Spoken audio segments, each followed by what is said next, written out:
Medi Ambient vol protegir 31 basses naturals a Llucmajor. Es pretén que aquestes zones humides temporals tinguin la consideració de llocs d'importància comunitària per part de la Unió Europea.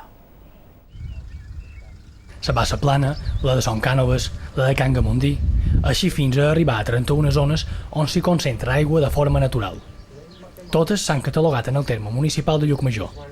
L'objectiu d'aquesta mesura és conservar els hàbitats de la flora i fauna silvestres mitjançant la seva protecció. El màxim risc que tenien aquestes basses és que moltes d'elles se troben dins zones que no tenen absolutament cap tipus de protecció ni tan sols urbanística. Ja s'han referenciat correctament, per tant, gent que potser està afectat per una fitxa de protecció que no sabia que tenia, ara sabrem exactament on és, per tant, el marge d'oportunitat és major. Però de totes formes ja està protegit com a LIC i per tant per qualsevol projecte que pugui alterar la realitat d'aquests entorns ha de passar per un informe de xarxa Natura 2000, que fem aquí a l'edició. La zona de la Marina de Llucmajor és l'indret de Mallorca on més basses hi trobam i no és casualitat. Una configuració geològica molt particular n'és la causant. De la conservació d'aquestes basses en depenen moltes espècies d'aus.